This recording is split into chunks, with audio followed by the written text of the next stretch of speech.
Here we go. Live. Tonight is, it's 3 knuckleheads right now. We were going to maybe have 4 or 5 knuckleheads, but we have 3. So, and I just got food stuck in my tooth, so that's great. Toothbrush, anyone? Well, anyway, I'm Chris Curran, and James is here, and Matt's here. We're just going to be hanging out talking. So, Matt, why don't you just introduce yourself? Sure, I'm Matt. As the label says, I'm the lifting dude. Can you name the song that's a play on or play off of? Of course you know. Yeah, of course I know. Think replace lifting with walking. Yeah. I'm the walking dude. I'm the walking dude. It's from an Anthrax song, actually. The song is called Among the Living. Yeah, it's fantastic. Oh, okay. So I'm out in New Jersey. I'm East Coast dirty Jersey material. And let's see, I'm Chris's younger brother that he grew up abusing. So we had a great family game called Black Bart. That was a formative experience in my younger life. Helped to shape me the way I am. So I own a gym. It helps me stay strong and able to defend off those who want to beat me up. And I also own a lawn care company and an independent contractor for roofing. And let's see, I have a really interesting job experience. I've done lots of different weird things and gained a lot of, I guess, perspectives, which is cool. I like to read a lot. I like the outside. And I'm a big fan of probably fairness, which is what gets me interested in like politics and what's going on in the world. Because when I see things that aren't really fair, it piques my interest. So that's me. That's my background. Interested to hear and learn and chit chat about all sorts of other cool stuff. Right? Yeah, sweet. All right, James. All right, I'm James Breeding. I'm in Colorado Springs and frosty Colorado Springs right now. And I'm a hypnotherapist, and I'm studying some new techniques right now that are absolutely amazing, where you store memories as holograms, and you can access them and change them, at least change your mind's perception of them. So you can change traumatic events and change them into, your mind will see them as a happy event instead of a traumatic event, and your entire neurology can change as a result of it. Can cure all kinds of diseases, although I'm not going to say I can do that. So pretty amazing work. Then to crypto, I would label myself an anarchist. If you want to put a friendlier label on it, I'm a voluntarist. I just believe in no government solutions. I believe in private solutions and, solutions that don't require force. Everything the government does requires force to get it done. So just voluntary solutions, voluntary contracts between people. Don't hurt people, don't take their stuff. It's pretty simple. Grew up in Texas, been in Colorado for a while, although that might be changing at some point, the way the state is going, but just happy to be here and love to shoot the shit with everybody. Yeah, this is our first one ever, so we don't have no idea what's happening here. No one does, which is great. That's a great place to be. So, I'm Chris Curran. These days I run podcast engineering school. I'm an audio engineer. I was in the music business since the early 90s, so I'm an audio guy, and then I started teaching people how to do the audio production for podcasts. So I started my podcast engineering school. For the past 5 years, I've been doing it. It's been going really well. I also produce podcasts and audio. I'm also a musician, and kind of like you, Matt, I've done like all kinds of different stuff in my life, which is, it was painful. It's always painful to switch things up, and you gain years getting experience in one area, and then you just completely switch industries and you start at zero again. So, but whatever. That's I've done that lots, definitely more than either of you two, but more than most people as well.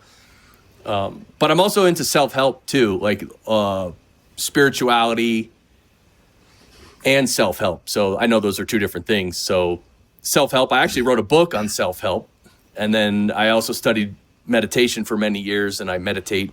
And so, and I do a bunch of other stuff too, but I'm not going to, I can't go through the whole resume here. You'd be here till midnight. Yeah. And the reason we're hanging out chatting is because we all, as you've heard, all three of us, we want to focus on positive things. We're focused on growth and strength and moving forward and evolving and growing, and anything that gets in the way of that is sort of annoying, right? So, and of course, there's a lot in the world now. The world is crazier than ever now. I don't know about you guys, but I feel that within the last 5 years, especially, basically ever since Trump got in office and they just started going at him 24/7, 365, the whole world is losing their mind. And so I love the fact that we can hang out and just chat about good things and empowering things. And I named, not that it matters, but I named in StreamYard, which is the software we use to record this, I named this session Sharpening the Saw,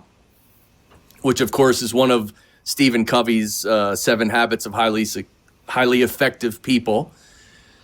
And sharpening the saw, I don't know, in a way, because I was trying to think about, like, what the hell are we doing here? Besides, well, we're learning and we're sharing and we're sort of evolving, but in a way we're sharpening the saw, because we're taking all this knowledge, this new knowledge, and all these distinctions that are helpful, and we're using it so that we can have more success in our lives and help more people and all that stuff. So it's not exactly sharpening the saw, but it's kind of like that. And of course, sharpening the saw, it means, the whole idea of sharpening the saw is that if let's say you have a saw and you're cutting down a tree and you just keep cutting and then the saw gets dull, you could sit there for 100 years going like this, but the teeth are dull. There's no cutting happening, right? You're wasting your time and effort because you don't have sharp teeth. So if you sharpen the saw, then when you start cutting the tree, it actually gets cut and then the tree falls down. And it's sort of, Abraham Lincoln had a famous quote.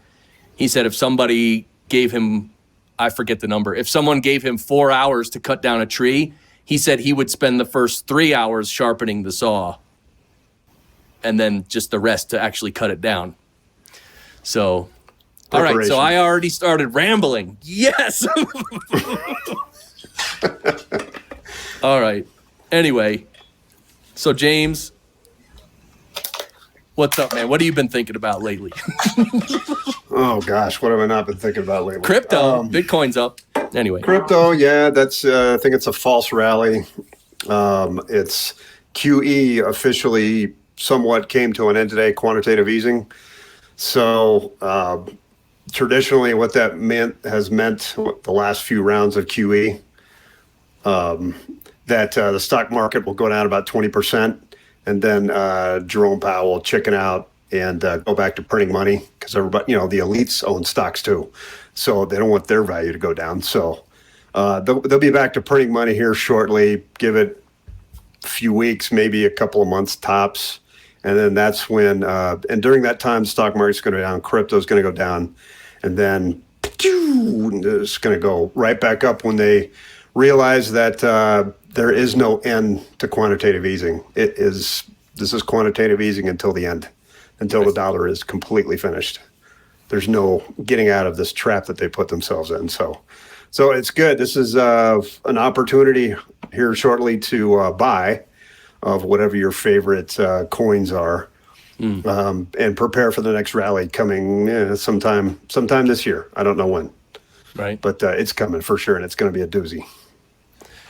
Man. And Matt, you're into crypto a little bit, right? Yeah, a little bit. Yeah, a little bit. I listened to a podcast, or I guess a stream today. I think the Duran. I don't know, James, you ever listened to the Duran? There's some two real smart geopolitical, I guess, commentators who've been around. They had a guy on today named Tom Longo. I don't know if you heard him. He's a pretty big economics guy, and he had some really interesting stuff talking about oil and what the impacts are going to be, and and the two guys, Alex and Alex, they're the guys who run Durant. They've been saying for quite a while that, all these sort of sanctions that the government's been putting on Russia recently are going to kind of backfire and hit us. And of course, crypto is a part of that. I think yesterday, or was it yesterday or today, Biden came out and said he's going to do something with crypto, but it was basically a statement that had no teeth behind it, from what I understand. But another guy I was talking to, Tim Pool, another interesting podcaster.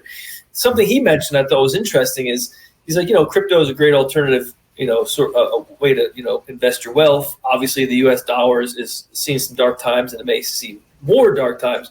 But if crypto is something that can be easily, is it something that can be easily controlled and manipulated? A, and B, if there is some sort of catastrophic event that occurs between these world powers, some sort of war, some sort of really destructive environment, is having a bunch of wealth in a digital currency worthwhile at that point? Because then you may not be able to access digital currency at all, because all the systems are just been blown to pieces, literally and figuratively. So I thought it was an interesting point, and it was neat.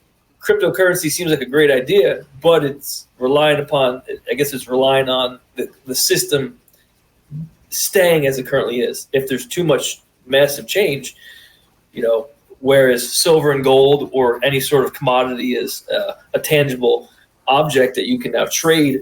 Again, I guess we're talking in a worst case scenario. I just thought it was an interesting point, saying that if things go real awry, if you have a lot in digital currency, is it then worthless? It's an interesting point. Both of you know vastly more than I do about that. Probably could speak on that more than I certainly can. What do you think, Chris? I mean, that's an interesting point. I mean, I think when we start talking about doomsday scenarios, like, I think even this, like if you're thinking that, all the electricity is going to go out, or there's going to be a solar flare that just burns out all the a lot of the computer systems of the world. I mean, I think if something that drastic happened, it's going to affect gold and silver too, like, because they trade through an electronic system, right? It's not like everybody has their little pieces of gold that they can share. So it's all, in one way, maybe we're just too far along electronically in every area. I mean, think about supply chains and stuff. Like, if the electronics go out, everything just stops. Like, there's no one can really do anything.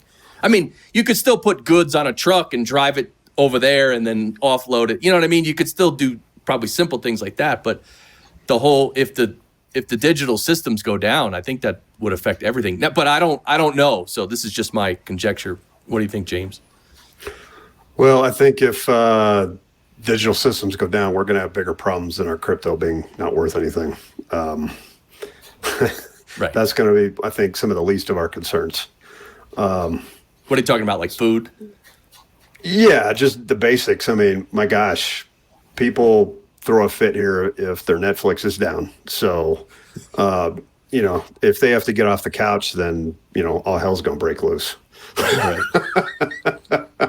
So, Bitcoin has, for what it's worth, Bitcoin can still be the blockchain can still be accessed via satellite because they're renting. Last time I checked, they were renting space on 3 different Eurosats. So you don't have to go through the internet to talk to Bitcoin. And there's also ways over ham radio for Monero and Bitcoin to do transactions. Obviously a little more difficult, not user-friendly, but it can still be done. And then when China, how many iterations they've been through of banning this and banning that, having to do with crypto.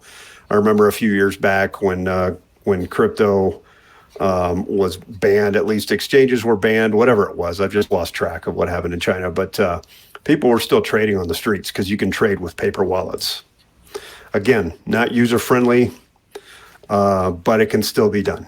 And if your currency is worthless, which ours is heading towards being, then people are going to look for any alternatives they can. And gold, silver, heck yeah.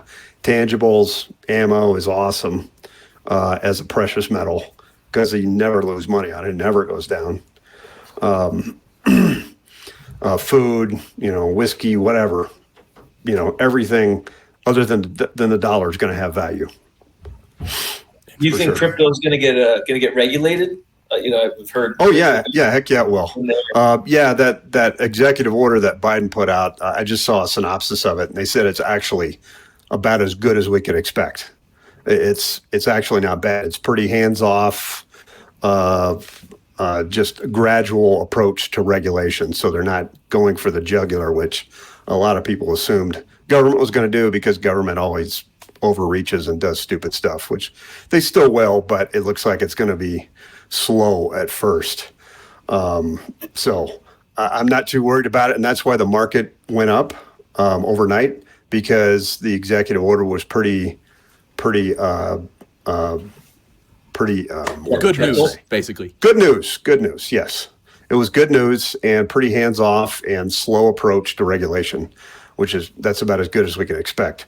So, and like I said, with the QE and stuff, and everything's going to go down anyway. But this is a nice little rally if you wanted to sell here anyway. Right. Yeah, preparedness is something I was just talking to my wife about earlier today. Like, just because we don't know, like the global situation and everything is just so nuts. Like, we don't know what's going to happen, and it's like, having enough food and like even. What if the electricity goes out? Like, what if we stop having heat in the house? Like, how do you prevent the pipes from freezing? And like, we just went all the way. We had it was like a 2-minute conversation. We just brought up a bunch of stuff, and we're both like, yeah, I don't know what we would do. Like, and then how do you prepare? Like, you can prepare enough, but then, you know what I mean? You can only prepare so much. You can only prepare so much. Exactly. But, as far as electricity and stuff, your best bet, for all hell breaking loose, is a natural gas generator, at least in this part of the country. I don't know about Jersey, but natural gas is the most reliable system there is. Even if everybody croaks at the natural gas plant, it's still going to flow. It's very reliable system. So natural gas generator is the best for that. And then just basic, copy canning is a great way to go. Just buy one can. I've been prepping for since 2008-ish. Okay. So copy canning, buy one extra can of whatever you buy normally, and just store what you eat and eat what you store. That's basically it. And, protein is a big thing. So if you eat meat, then you need to find a way to get protein. So hooking up with local farmers for produce, hooking up with local community-supported agricultures. So you're kind of out of the supply chain. You're going direct. You're bypassing the supply chain and going direct. Right. Some great things to think about.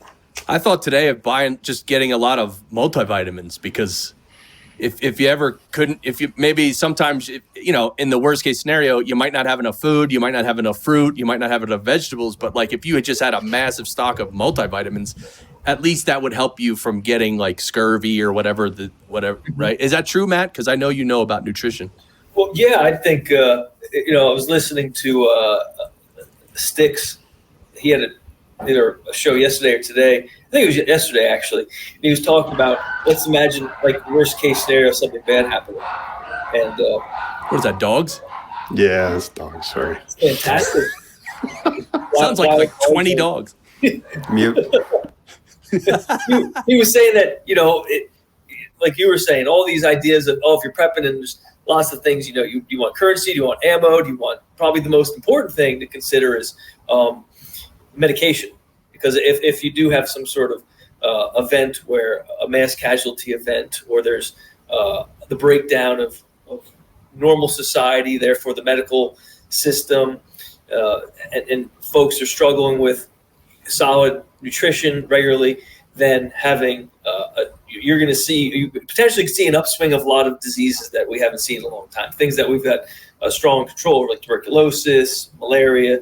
These things potentially could come back in a situation if it's a grid down situation or something like that. So stocking up on over-the-counter medications is not a bad idea. That's something I've done for a while. I've got a whole couple bags packed and vacuum sealed, and so they have a long shelf life. Just ready to go in case you need to grab. It's in a bag set up for that. Same with I just saw recently an ad for an Instagram where you can call, I guess, it to your area. So you guys would be Colorado, this is Jersey, wherever the case is, and you call a doctor in your area, and they go over like an over the phone medical, I guess, sort of survey, and then they would be able to prescribe, prescription medication that you could then have stored up and ready to go in case of a situation. Because if stuff does go bad, the worst case scenario is like the I Am Legend type movie with Will Smith, when everything really collapses. The first thing that's going to go, if you're smart, if let's say okay, a bomb's coming or grid down situations, the first thing you'd hit would probably be your pharmacy. Get all the drugs you can, because you can scavenge for food, but if you develop an illness, if you get an infection, if you have any sort of the problems that our forefathers struggled with for millennia would come back real quick. And we're healthy right now, but if we don't have a solid nutritional plan going forward, if you're not getting all your vitamins, like you say, you should stockpile, but if you don't, then you're more susceptible to getting sick a lot quicker. Any sort of bacteria or virus, it could be a lot worse. So I think that having some sort of medical plan is just as important as a nutritional plan. It's just stuff. If say you get diarrhea, right, and you crap your brains out for 3 days, well, that dehydrates the hell out of you. You're weak. Now you're susceptible to, if anything else comes your way, you're much weaker than you were a week ago. So just simply getting, eat something bad and having diarrhea for a week could potentially kill you, because you're not able to rehydrate. You're in a weakened state. Your immune system is depressed.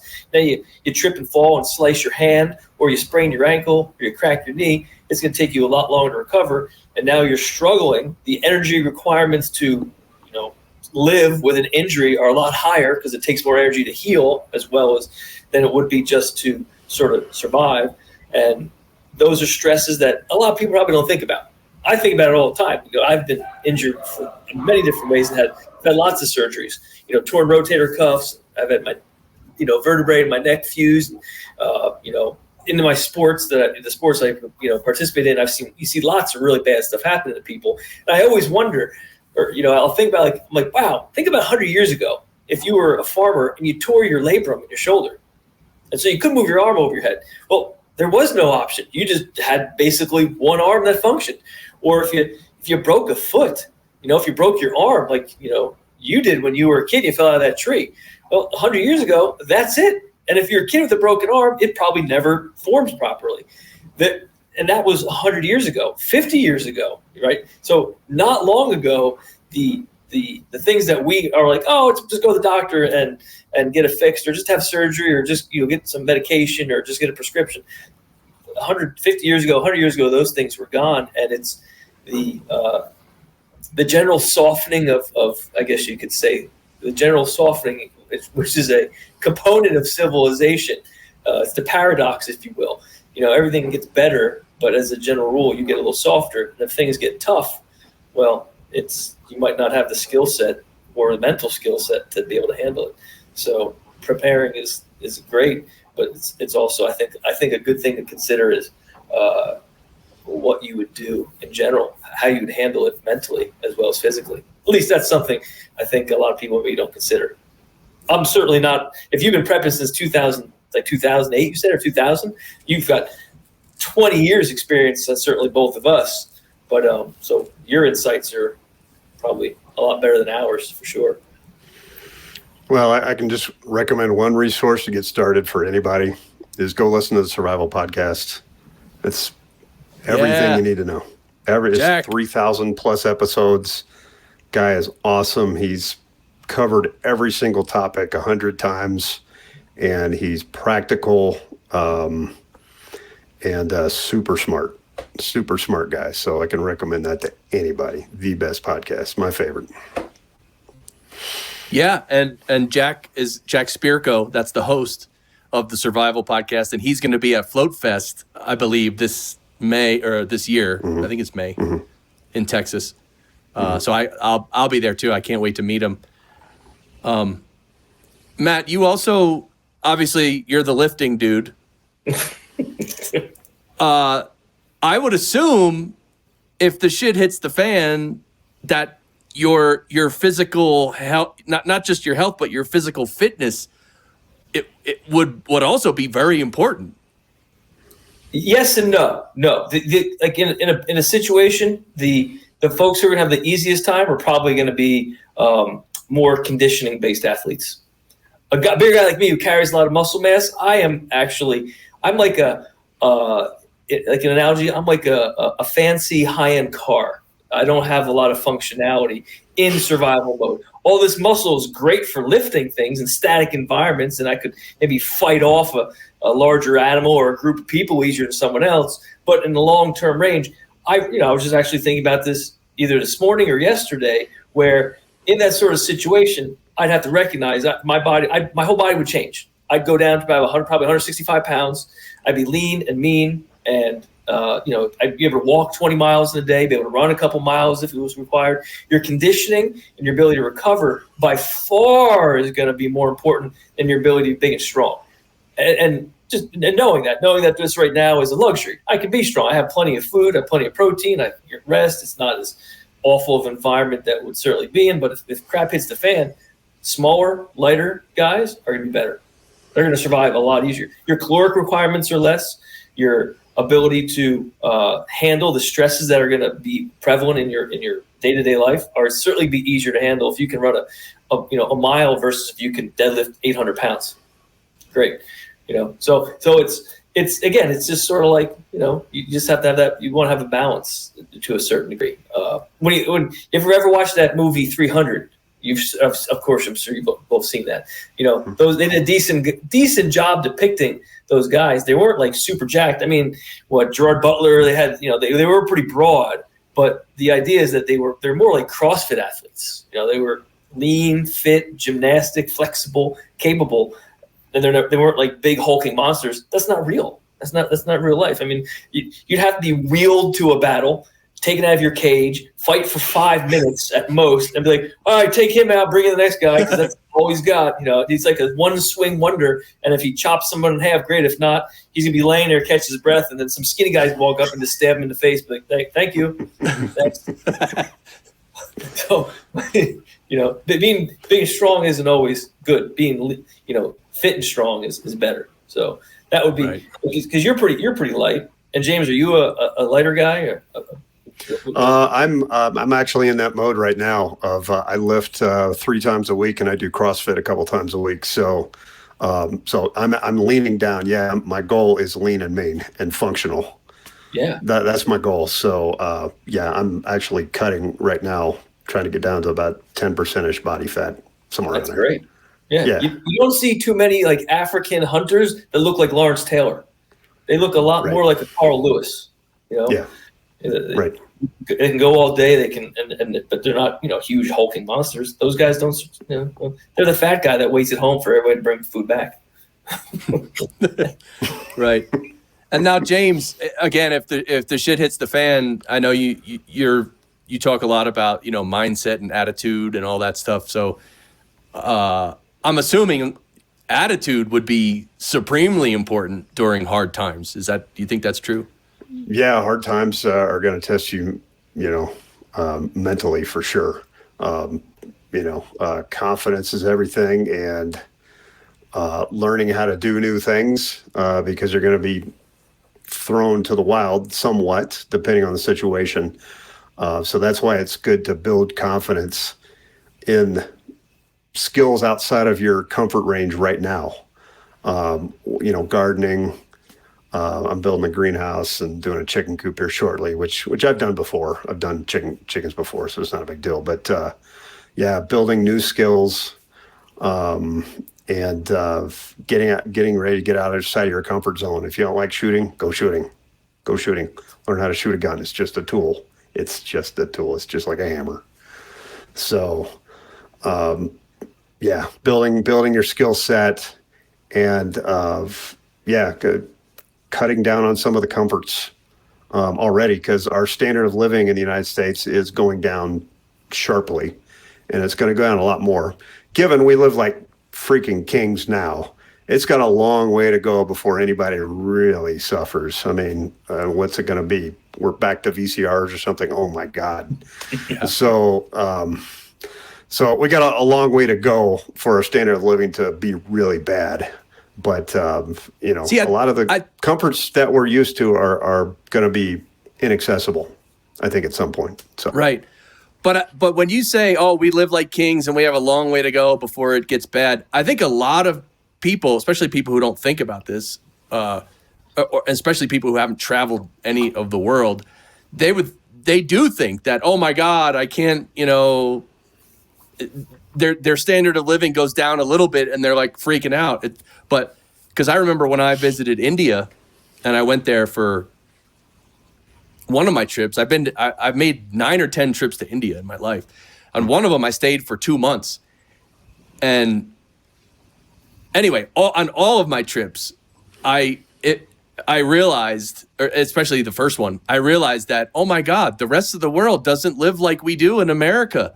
And the standard of living is so much lower. And it's shocking. I was shocked.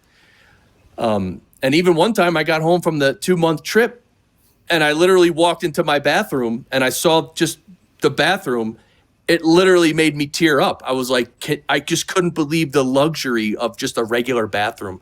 I was like, this is insane luxury, because I'd been in India for 2 months. So anyway, all that to say that I think, especially in America, I think we are very spoiled and we have so much, and we don't even value it because we just always have it,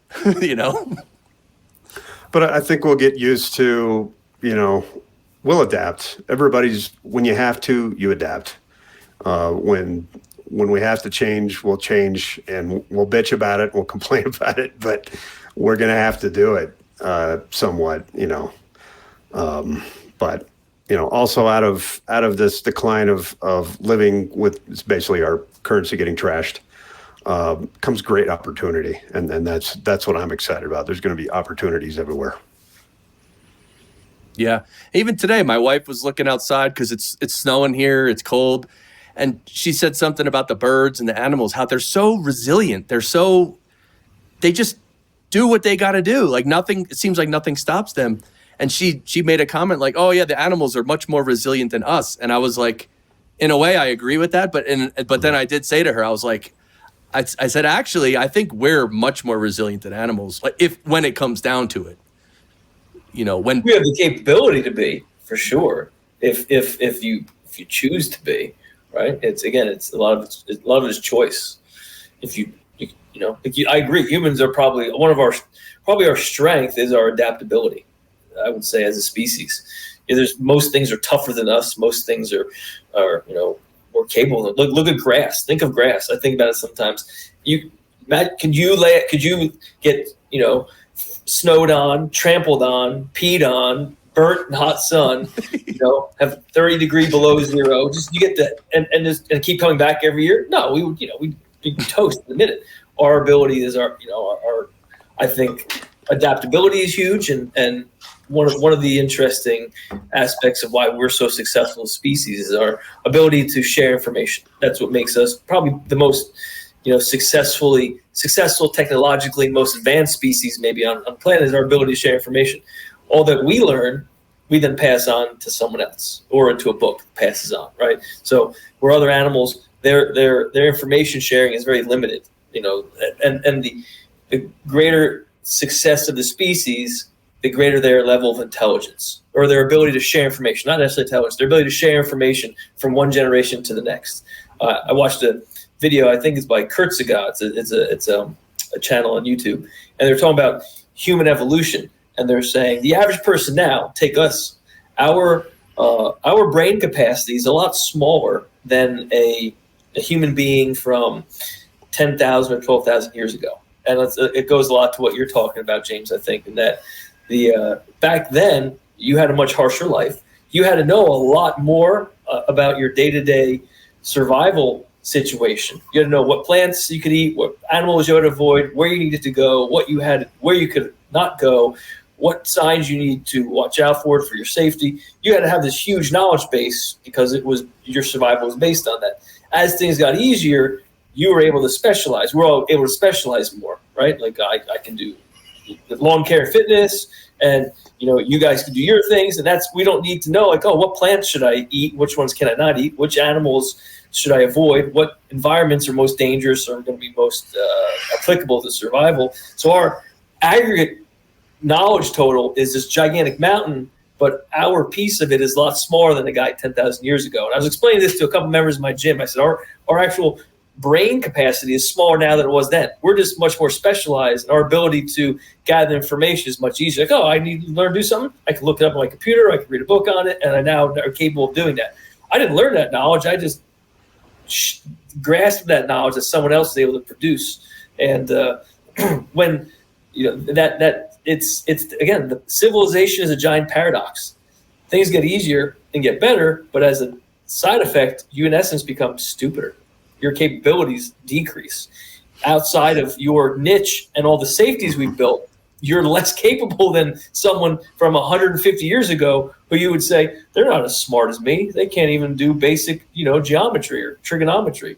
Right. But, if you were both left in the same environment, they'd probably have a lot more of a successful time than you potentially. So that's the interesting paradox about civilization. And I've thought about it a lot. And, just in terms of like the government, right? Say things are so wacky now where you have like half the country is in one direction, half the country's another.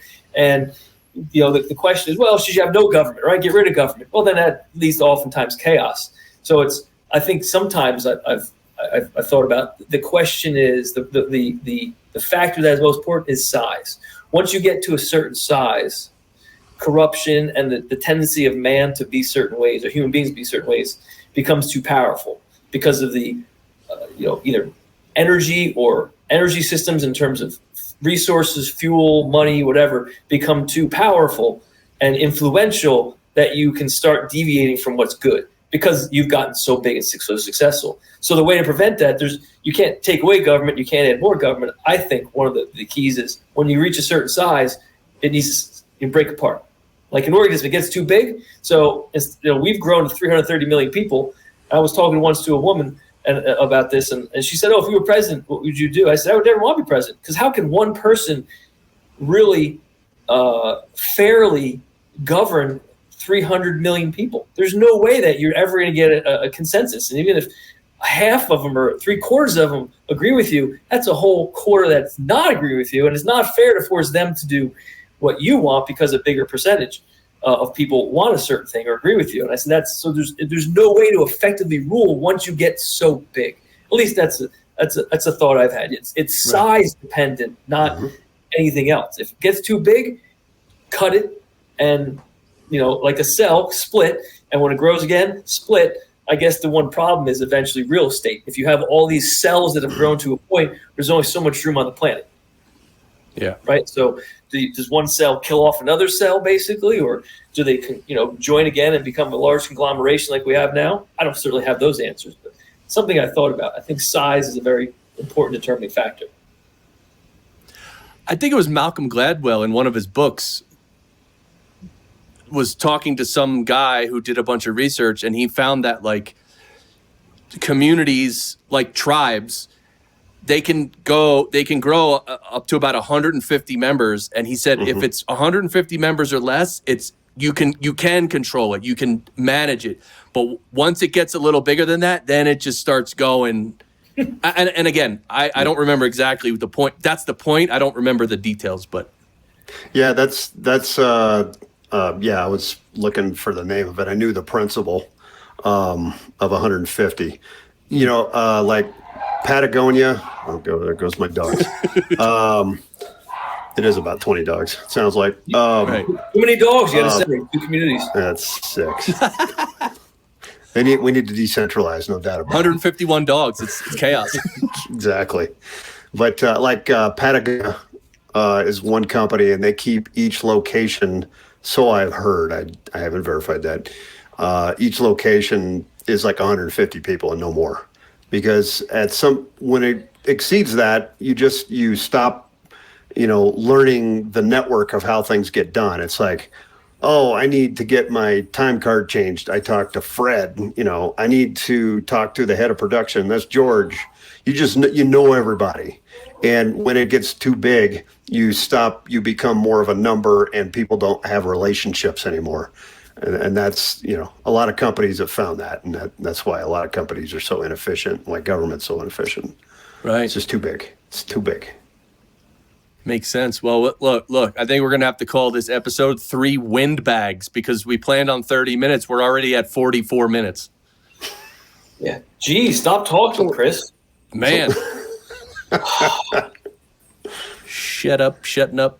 All right. Well, look, I mean, this is a good start. We could go forever here. One thing is, if we're going to, if and when we do this again, maybe we could email or message back and forth about maybe come up with a little bit of a format or not. But yeah, this has been awesome. Do you guys have any other thing you wanted to say before we start wrapping it up? No, I think that's a great idea. Have a couple topics to, like, a little homework to think about for a week, some things, or a video, like you said. And yes, you were right. Remember, I was telling you about the Joe Biden impersonations, and you said the guy's name was it Kyle Dunning or something?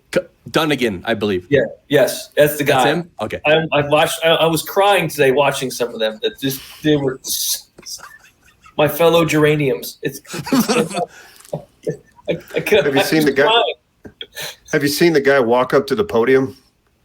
Him? He's doing the old Biden. He's doing the old man walk.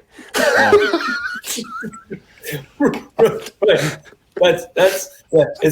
It's great. Oh my gosh, that was funny as hell. My favorite is when he's walking toward the White House, and he's walking, and then the Secret Service guy points to the door, and then the Secret Service guy goes across the lawn around the house, and Biden just follows him across the lawn around the house. Yeah.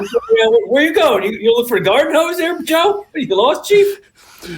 So wait, Matt, real quick, tell everybody what you're planning on doing with your fitness stuff. Maybe you're going to start a locals group and do remote stuff. Yeah, absolutely. So I'm looking to start I already have a locals page, looking to grow it and basically offer, as a member, you would get daily workouts. So I do that right now for my gym, and I do send them out to members who want to do like an online version of that. So I thought it would be neat to create a locals page where I can offer that to obviously a larger audience. And as a part of that, as a part of being like a premium member or an exclusive member, we would do like either like a weekly live stream where people could come in and question me, or because I thought about this as well, not everyone wanted to necessarily watch the live stream, but a lot of folks might want to ask questions. So they could send questions in, and then I'd be able to answer them in a video format, live stream format. Then let's say you guys are both members, you could then log in and say, oh, cool, my question was answered, and that was really neat. Now I know what nutrition, fitness, exercise, lifestyle, anything related somehow to working out or fitness or anything like that would be covered in these sort of live streams. So that's something I'm looking to build on the locals page. Right now it's Strength and Honor Fitness, I guess, .locals.com. Okay, strengthandhonorfitness.locals.com. Yeah. Okay, cool. We'll put the link below. James, what are you up to now? What do you want to promote? Baby. My webpage is jamesbreeding.com, so BREEDING, and I offer services as a hypnotherapist and also new skills I'm learning. I can help you with self-confidence is what I specialize in, helping people deal with self-doubt and alleviating that. And that's all just about fear that's been generated through their childhood. And we can reframe that and change that so that's a happy memory for you and no longer drags you down. So that's my main offering. Also, I know crypto very well. I can help with crypto advisory as well. So yeah, mainly the hypnotherapy business.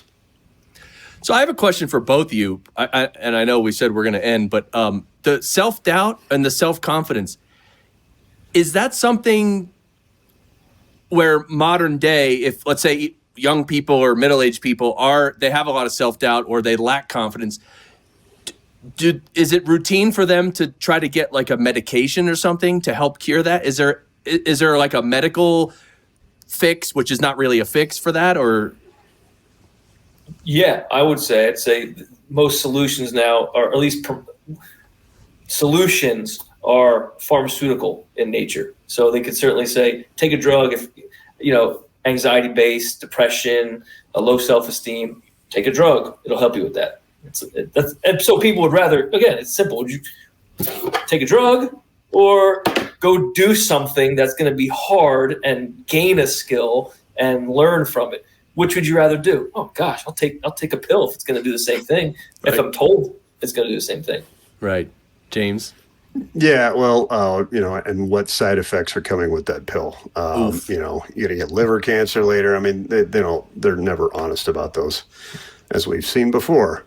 Right. So yeah, for me, there's basically two ways of confidence, getting confidence. Just go for it and be ready to risk. And you gain confidence by doing things. And making mistakes and learning. I mean, that's how you gain confidence. If you struggle mightily with it, we can go in there and change the perception of the traumatic events that have occurred in your life, so they no longer bother your perception of the world. They no longer filter the perception of your world. You're looking through, as a therapist, you see all kinds of, different traumas that have occurred. And what people don't realize is that when your dad yelled at you one time and you just took it and that really hurt, but you don't realize that it still affects you to this day. So if you're going to go ask for a raise from your boss, your mind automatically goes to that event of when you were yelled at by your dad, and boom, your confidence just sinks. So you're still perceiving the world as that little 5-year-old that was yelled at. Got it. And it's an incredible handicap. And we all have baggage, of course, but we now have the tools to go in and change those events so they no longer drag you down, they actually lift you up. Right? Yeah, drop your baggage. That's part of the meditation practice that me and my wife do. There's a part of it is dropping baggage. All right, well, just for me, again, podcast engineering school. If anybody wants to learn how to produce podcasts professionally and earn a great living from home, that's how I teach people the audio skills to do that, which is coming in handy these days because working from home is great, right? Like it's great if someone could just sit at home and work 4 hours a day and literally make a full-time income. People love it. And the other thing is I make some fractal NFTs. I'll put the link below, but I make these fractal artwork and I have some NFTs, and I'm looking to actually print out some of my fractals to bring to Float Fest and bring to Podfest too.